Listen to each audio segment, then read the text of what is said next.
주식 하나는 게 훨씬 어렵다고 생각하거든요. 깊이는 우리가 생각하는 것만큼 깊지 않아도 돼요. 그 사실 작가님의 이제 전공이 자산 배분이거든요. 자산 배분. 사실 돈이 없는데 저희 같은 사람들도 자산 배분을 해야 됩니까? 부동산만 하면 안 됩니까? 주식이나? 이렇게 말씀드릴 수 있을 것 같아요. PB라는 직업은 사실 주식 브로커에 가까워요. 그러니까 모든 금융 상품을 다룰 수 있지만 주식의 비중이 90 이상을 차지하잖아요. 그러니까 주식을 가장 많이 다룸에도 불구하고 제가 자산 배분 책을 적어서 말씀드렸던 이유가요. 투자 방법과 스타일이 명확하게 구분되는 스타일이 되게 많이 있거든요. 그 많은 것들 중에 우리가 너무 한 곳만 보고 있는 것 같은 거예요. 개별 주식 투자, 가치 투자, 잘 발굴해서 장기 투자하는 그 투자법은 너무나 좋은 투자법이고 누구나 해야 되는 투자법이라고 생각하거든요. 근데 우리가 요거 말고는 전혀 관심을 안 가지시니까 자산 배분이라는 게 있다라는 걸 알려드리고 싶었어요. 만약에 나 주식하고 있는데 내가 잘못된 건가요? 라고 한다면 전혀 완전 그건 다른 개념인 거고, 자산 배분이라는 투자법이 있고, 혹시 지금 하시는 게 잘 안 되시거나 또는 다른 전략을 해보시고 싶으시거나 이럴 때 언제든지 선택할 수 있는 전략이 있다라는 걸 이제 말씀드리고 싶었던 거거든요. 그래서 저는 그렇게 생각해요. 투자가 등산이랑 비슷하다고 비유를 항상 하거든요. 정상은 똑같이 있고 하나잖아요. 근데 길이 되게 여러 개잖아요, 등산로가. 어떤 거는 되게 길고 완만한 길이 있고 어떤 거는 되게 짧은데 가파른 길이 있잖아요. 그럼 짧은 이쪽은 테크닉이 필요하고 장비가 필요하고 기술이 필요하잖아요. 이쪽 길도 있지만 엄청 완만한 길은 누구나 천천히 가면 시간이 걸려도 갈 수 있잖아요. 그래서 엄청 완만한 길이 자산 배분의 길이고요. 뒤쪽에 테크닉과 기술적인 게 사실 어느 정도 필요한 것들이 기존에 알고 있던 주식 발굴에서 이제 개별 주식 위주로 하는 방법이라고 이렇게 비유를 많이 하거든요. 그래서 자산 배분은 실제로는 개인 투자자들이 많이 하고 있지 않지만 업계에 들어왔을 때는 안에서 너무 많이 하고 있는 모든 좀 큰 기금이나 목돈이라고 우리가 볼 수 있는 그런 금액들은 거의 다 그렇게 운용이 돼요. 그게 너무나 기본적인 원칙이고요. 그래서 자산 배분 그 운용을 하는 부서들도 정말 크게 다 있고요. 그게 시간이 좀 걸리는 투자법이긴 하잖아요. 근데 방어력이 정말 좋거든요. 그리고 안정적이고. 그러니까 그 장점을 우리가 취할 수도 있으니까 적극적인 투자도 많이 하시되 이렇게 마음 편한 투자도 만들어서 차곡차곡 모으시면 엄청 이제 좋다는 걸 말씀드리는 거죠. 우선의 자산 배분은 이게 태생 자체는요, 목돈 관리를 위해서 만들어진 거라고 볼 수 있거든요. 이게 그 연기금을 어떻게 관리할지에 대해서 고민해서 나온 거거든요. 목돈에 특화되어 있지만 직장인이라면 기본적으로 목돈 투자가 아니라 적립식일 가능성이 크잖아요. 제가 이제 경계하는 것들은 직장인들이 주식 투자를 하는 거 너무 좋지만 이게 시간이 지나고 계속 비중이 커지고 하게 되면 삶이 좀 망가져요. 아침 9시가 되면 이제 일이 안 잡히고. 저는 직장인들하면 모으는 기간이 기본적으로 십수년이 필요하잖아요. 최소한 10년 이상의 목돈이 모이는 기간도 투자를 하면서 채워야 되는 기간이잖아요. 그 기간을 자산 배분을 가지고 가면요, 스트레스 많이 없이 되게 편하게 내 삶과 일을 즐길 수 있으면서도 안정적으로 투자할 수 있는 방법이거든요. 그래서 자산 배분은 자산이라고 할 수 있는 뭐 채권, 주식, 뭐 금, 뭐 원자재, 뭐 현금 뭐 이런 것들이 다 자산이 되는데요. 물론 여기 부동산도 들어갈 수 있고요. 이런 자산들을 골고루 담는 전략이잖아요. 이 골고루 담는다는 전략의 가장 기본에는요, 두 가지 전제가 깔려 있어요. 이 자산들은 장기적으로는 오른다. 타이밍을 모를 뿐, 언제 뭐가 오를지 모를 뿐 결국에는 오른다라는 가정이 깔려 있고요.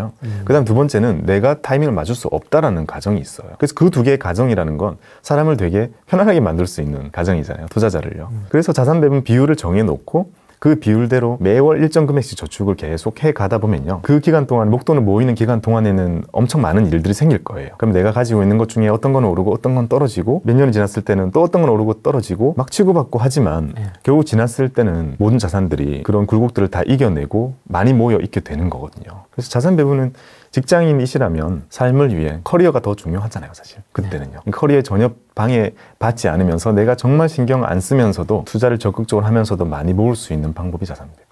목표 수익률을 어떻게 잡고 가는 게 좋을까요? 네, 어떻게 짜느냐에 따라서 완전히 달라져요. 그런 것들을 도출해주는 컴퓨터 프로그램이나 사이트 같은 것도 되게 많이 있어요. 포트폴리오를 구성할 때 주식 비중이 제일 중요하니까요. 주식 비중을 많이 줄이면 20까지 줄이고 많이 늘리면 60까지 이렇게 막 늘리기도 하거든요.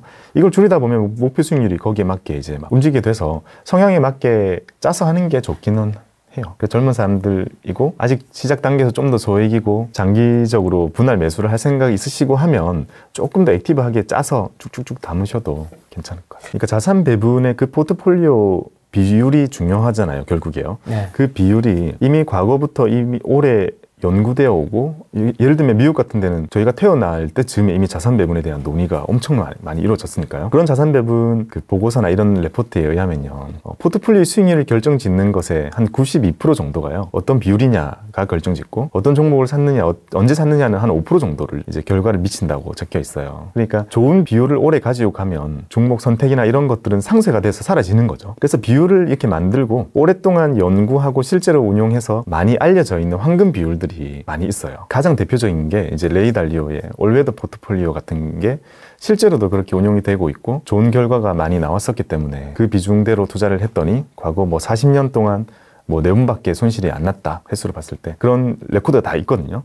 그래서 그런 황금 비율들을 그대로 따라가는 방법도 있고요. 그거를 본인에게 맞게 가공해서 쓰는 게 저는 좀 더 좋다고 생각해가지고요. 주로 말씀드리는 게 일반적으로 알려져 있는 황금 비율들을 몇 개 말씀드리고 이거를 나에게 맞게 조금씩 튜닝하는 걸 알려드리죠. 막 퀀트 베이스로 생각을 하면 뭔가 막 숫자가 들어와서 도출되는 그걸 적용시키는 이런 개념이 아니라 실제로 이 황금 비율이라는 게 딱 있으면 상담을 하면서 주식 좀 더 늘려드릴까요? 배당 좀 더 늘려드릴까요? 채권 더 늘려드릴까요? 거기에 맞게 조금씩 조정을 하게 되는 거고요. 결국 비율이 우리 이런 생각을 하게 돼요. 황금 비율이라고 딱 적혀있는 거 보면 막 금 7.5, 원자재 7.5, 뭐 어떤 채권 45, 뭐 이런 식으로 비율이 막 적혀 있잖아요. 그럼 이 비율이 1%라도 틀리면 완전히 뭐 어그러질 것 같은 느낌을 받을 수가 있거든요. 근데 실제로는 그렇지 않고요. 자산 배분이 되어 있기만 하다면 자산 배분이 되어 있는 포트는 보통 주식 비중이 절반을 넘지는 않거든요. 나머지 자산들을 안전자산과 그리고 채권과 원자재 같은 게 채우고 있거든요. 비율이 조금씩 달라지더라도 장기 수익률은 생각보다 좋게 나와요. 그래서 제가 하고 있는 건 저에게 맞게 채권 비중이 되게 높고요. 아, 채권이 높군요. 네, 채권도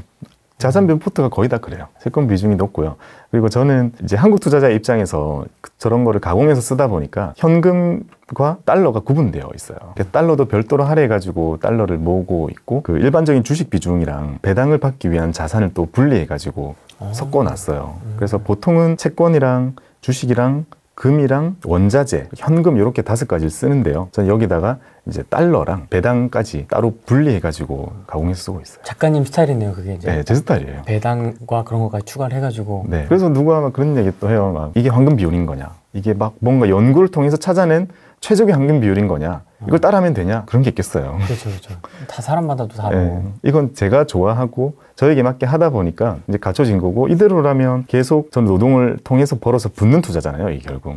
이게 열심히 이제 활동하고 유튜브 열심히 하고 책도 열심히 쓰고 활동 열심히 해서 계속 버는 거를 이제 이대로 계속 모아가는 거죠. 그리고 앞서 말씀드렸던 것처럼 이 자산 배분 계좌랑요, 개별 주식을 위한 계좌가 완벽하게 분리되어 있어요. 완전히 분리되어 있고요. 전략 완전히 다르고 심지어 여기 구성되어 있는 증권사도 다르고 어플도 다르고 안에 세팅되어 있는 것도 완전히 달라요. 자산 배분되어 있는 여기는 목돈 생겼을 때나 이제 급여 탔을 때 매수할 때 말고는 안 들어가고요. 개별 주식 계좌에서는 남들 한 것처럼 싹 열심히 해요. 개별 주식. 단타도 하고. 네. 그 즐거움 무시할 수는 없는 것 같아요. 아니 그 지구와 달 두 집 살림 네. 전략 요거는 뭐라고 할 수 있을까요? 제가 이름을 붙인 건데요. 매우 전통적인 자산 배분 전략인데요. 다 미국에서 나온 거니까. 이름이 코어 세틀라이트 전략인데 고객들 분들 중에 우리 어머니 세대 되게 많으실 텐데 코어 세틀라이트를 해보신 적은 어렵잖아요. 그래서 지구와 달이라고 별명을 붙였어요. 코어 세틀라이트니까요. 지구는 크고 달은 작잖아요. 네. 그래서 큰 부분의 안전자산, 채권 같은 걸로 비율을 정해놓고 나머지 할양되어 있는 걸로 주식 투자를 하는 거거든요. 심플하게 우리가 흔히 얘기하는 6대4 전략, 7대3 전략, 8대2 전략이라고 보시면 돼요. 주식 채권 8대2, 7대3, 6대4 전략. 그 비율을 정해놓고 그대로 계속 담는 전략이에요. 아, 그 비율을 최대한 유지하면서. 되게 심플하잖아요. 심플한데요. 시뮬레이션을 돌려보면요. 6대4 전략이 가져다준 누적 수익률이 진짜 어마어마해요. 가장 너무 심플하잖아요. 6대4 전략. 만약에 우리가 지금 당장 6대4를 구현하고자 한다면 6에 넣을 것과 4에 넣을 게 필요하잖아요. 6은 안전자산, 이제 4는 투자자산이 되는데요. 그 6을 예금으로 해도 돼요. 예금 6 넣고 그 다음에 4를 그냥 코스피를 사는 걸로 해도 상관없고요. 이렇게 포트를 만들고 장기적으로 계속 부으면 그게 코어 세틀라이트 전략을 그대로 구현하는 게 되거든요. 저는 이거를 생각해 봤을 때 어떻게 6대4로 부으면 너무 단순한데 수익률이 좋은 이유가 뭘까라고 생각했을 때요. 주식 말고 이 안전자산의 비중이 6이잖아요. 6이라는 게 탄탄하게 깔리고 있기 때문에 이 나머지 4의 주식을 거래하는 데 있어서 평정심을 유지할 수 있는 것 같아요. 저는 코스닥 6, 코스피 3. 그건 두 개 상관관계가 거의 1에 가깝잖아요. 그쵸. 그건 똑같은 거죠. 이제. 네, 그쵸. 하나 갖고 있는 거랑 똑같은 거죠. 저는 그렇게 배분을 하고 있었는데 자산 배분을 하는 건 좋긴 한데 한 가지도 제대로 모르는데 자산 배분을 위해 주식, 배당, 채권, 부동산, 코인 등을 한꺼번에 하려면 엄청 스트레스 받을 것 같은데 기본 공부는 어떻게 해야 됩니까? 저는 주식 하나 하는 게 훨씬 어렵다고 생각하거든요. 주식 하나를 하려면 우리 가치 평가해야 되고 시황도 뭐 볼 줄 알아야 될 거고 차트도 짜야 될 거고 밸류에이션 전부 다 공부해야 되잖아요. PER, PBR, 뭐 EV, EBITDA부터 BSR, 어떤 건 PDR, 뭐 동종업계 피어 그룹 정말 많은 것들이 필요하잖아요. 근데 이 자산 배분은 자산군은 되게 많잖아요. 근데 이 자산들에 대해서 알아야 될 게 깊이는 우리가 생각하는 것만큼 깊지 않아도 돼요. 이미 전략 자체가 우리가 맞추겠다는 게 아니기 때문에요. 이렇게 생각할 수 있을 것 같아요. 자동차 엔진 구조 4기통, 8기통 모르고 자기 차 뭔지도 모르고 타시는 분들 많잖아요. 근데 운전 잘하시는 분들 많잖아요. 모르죠, 저도. 네. 네.